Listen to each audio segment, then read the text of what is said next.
Oke, anak-anak, Bapak akan menjelaskan materi yaitu penggunaan kondisi percabangan pada pemrograman ya. Oke, apa sih kondisi percabangan itu? Jadi, kondisi percabangan itu adalah suatu proses itu akan dijalankan tergantung pada persyaratan dipenuhi atau tidak dipenuhi. Jadi, kondisi itu nanti dipilih oleh penggunanya. Nah, jika persyaratan itu terpenuhi atau bernilai benar, maka proses itu akan dijalankan.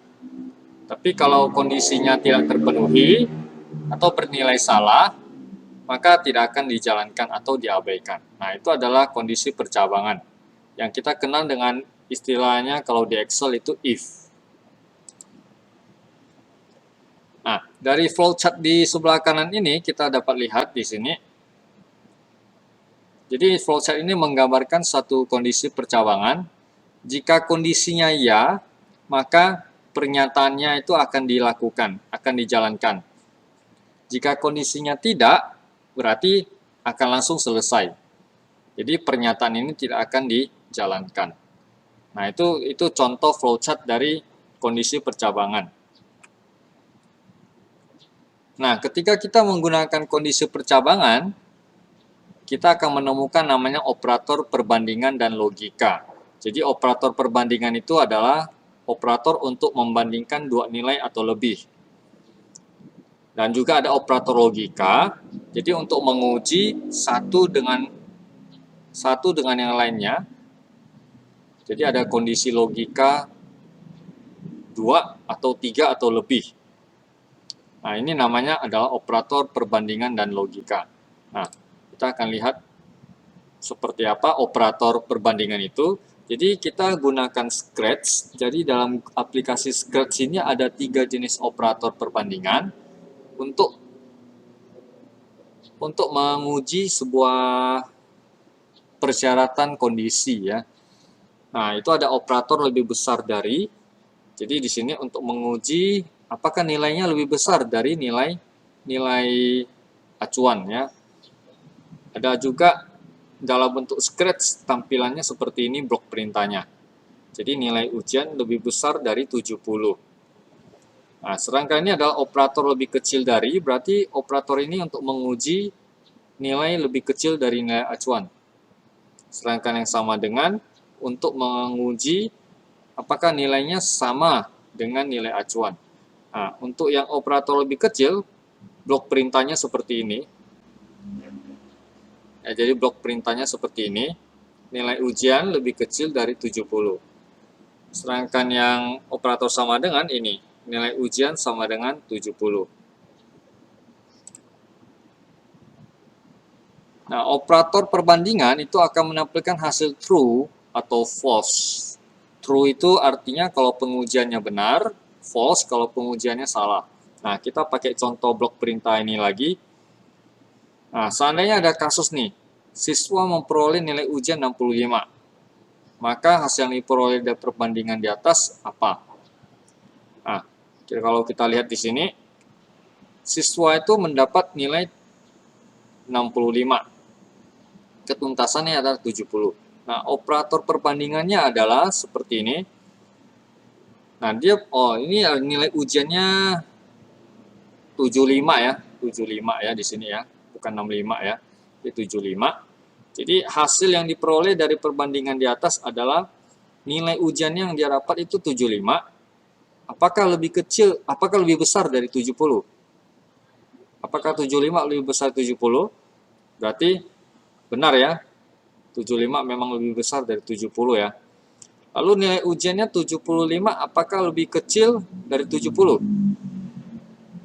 Nah, nilainya adalah false, salah ya. Harusnya 75 lebih besar dari 70. Lalu di bagian yang paling bawah itu apakah 75 sama dengan 70? Ya enggak. Makanya nilainya false. Ya. Nah, ini adalah contoh operator perbandingan. Nah, ini nanti kamu tes ya, kamu bisa coba sendiri ya. Nanti ada linknya. Jadi kamu silakan bisa menjawab tes pemahaman ini. Ya, kita skip dulu. Ini juga kita skip. Ini juga skip. Nah, sekarang kita lihat dulu kondisi percabangan. Selain operator perbandingan, juga ada operator logika yang digunakan. Jadi ada 3 operator logika, yaitu AND, OR, dan NOT.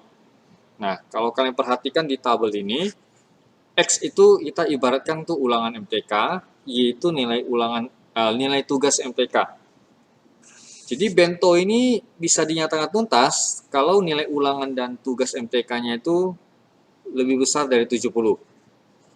Nah, kalau dituliskan dalam tanda ini, tanda operator lebih besar ya, 70. Nah, dalam blok perintah Scratch seperti ini penulisannya.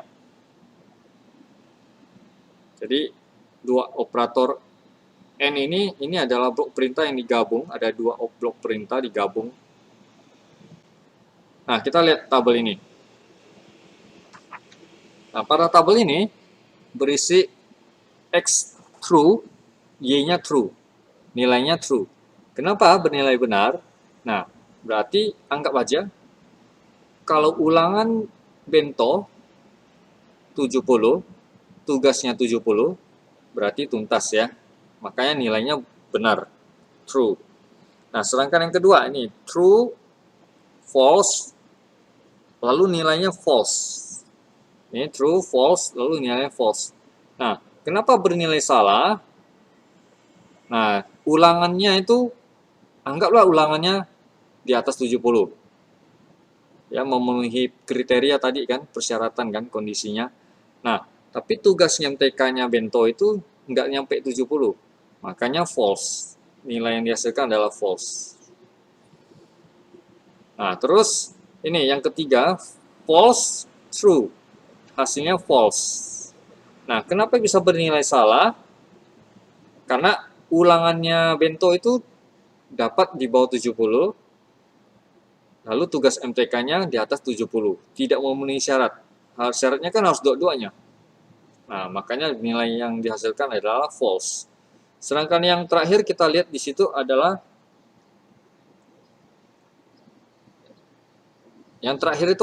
false dan false. Nilainya false. Kenapa? Bernilai salah. Nah, karena jika ulangannya itu di bawah 70, tugas MTK-nya di bawah 70, maka dia tidak akan tuntas. Nah, jadi untuk bisa tuntas, si bento harus dapat nilai ulangan 70 ke atas dan tugasnya harus 70 ke atas. Nah, itu untuk operator logika N. Sekarang kalau yang logika OR ini dia salah satu syarat dipenuhi. Kalau N, dua-duanya harus dipenuhi, atau 3 syarat terpenuhi. Sedangkan OR, salah satu syarat terpenuhi. Nah, bento baru bisa lulus jika nilai MTK atau Inggrisnya di atas 70. Nah, ini blok perintah di dalam program Scratch. Nah, kita lihat tabel di sini. Yang pertama, true, true, hasilnya true. Nah, kenapa bernilai benar? Jika nilai MTK-nya 70 ke atas, atau Inggrisnya 70 ke atas. Jadi dua-duanya dapat 70. MTK 70 ke atas, Inggrisnya 70 ke atas. Maka dia dianggap lulus. Nah, yang kedua itu true, false, true. Ini true, false, true. Nilainya kenapa benar? Nah, karena dia punya nilai MTK, X itu nilai MTK di atas 70, sedangkan nilai Inggrisnya di bawah 70. Tetap bernilai benar, artinya tetap bisa lulus. Kan salah satu. Nah, kalau yang ketiga, kebalikannya. False, true, true. Nah, dia punya nilai MTK di bawah 70. Inggrisnya di atas 70. Lulus nggak? Bento, tetap lulus. Makanya bernilai benar. Sedangkan yang terakhir itu false, false, false. Nah, itu pasti nilai MTK-nya nggak memenuhi syarat di bawah 70, Inggrisnya di bawah 70. Makanya bento dinyatakan tidak lulus kalau dua-duanya itu tidak sampai 70 nilainya. Nah, lalu operator logika NOT ini operator yang membalikkan nilai satu kondisi ya. Jadi ini kalau true, NOT itu akan dibalikkan menjadi false. Kalau false akan dibalikkan menjadi true. Nah, ini adalah operator untuk kondisi lebih kecil sama dengan 90 ya. Jadi dalam Scratch harus menggunakan penggabungan operator seperti ini. Ya, untuk rata-rata nilai lebih kecil 90 atau rata-rata nilai sama dengan 90. Jadi untuk menghasilkan lebih kecil sama dengan 90. Nah, ini blok perintah dalam Scratch. Ini juga untuk yang lebih besar sama dengan 60, sama. Jadi penggabungan dua operator ini. Ini variabel, ini operator sama dengan operator lebih besar. Jadi rata-rata nilai ini digeser masuk ke dalam, lalu rata-rata nilai ini variabelnya digeser ke dalam. Nah, ini juga ada operator logika OR dimasukkan ke dalam logika operatornya itu. Jadi ada penggabungan kondisi ya di dalam program Scratch itu. Nah, ini adalah tes pemahaman, nanti kalian bisa jawab sendiri. Ini juga kalian bisa jawab sendiri. Ini juga kalian bisa jawab sendiri. Nah, kita lihat kondisi satu percabangan. Jadi kondisi ini adalah untuk menilai benar atau salah, true atau false ya. Dari flowchart ini, kalau cuacanya harinya cerah, maka mereka akan mendaki gunung, memasak, menonton film, dan kegiatan berhenti. Tapi kalau misalnya cuacanya tidak cerah, maka akan loncat ke memasak, menonton film, dan selesai. Nah, ini adalah contoh pencabangan 1. Kalau dalam blok perintah Scratch, ini ditulis seperti ini. Jika cuacanya tidak hujan, maka mereka akan mendaki. Tapi kalau hujan, maka tidak mendaki, tapi mereka memasak dan menonton film. Kalau kondisi dua percabangan, berarti untuk menjalankan salah satunya itu tergantung hasil pengujian kondisi. Misal, sini ada peserta didik yang mendaftar. Dia harus punya jumlah nilai hasil ujiannya itu di atas 240 total jumlah nilainya. Kalau dia memenuhi syarat di atas 240 jumlah nilainya, maka dia diterima. Ya kan, diterima. Tapi kalau tidak, maka tidak diterima. Dan berhenti sampai di sini prosesnya. Nah, kalau dalam blok perintah di Scratch akan dituliskan seperti ini. Jika jumlah nilainya 200 lebih dari 240, maka dinyatakan diterima. Selain itu, kalau di bawah 250 itu dinyatakan tidak diterima. Berarti kondisinya false ya. Nah, kalau yang 3 percabangan atau lebih, flowchart-nya seperti ini.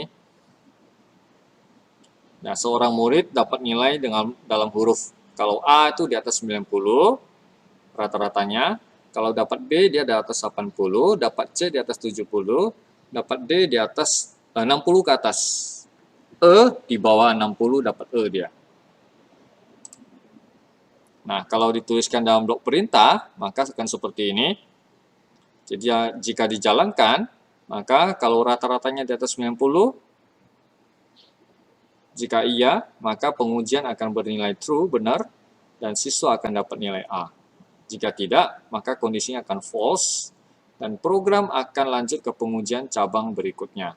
Demikian seterusnya. Jadi kalian bisa perhatikan penjelasannya itu di buku paket kalian ya, yang halaman 100.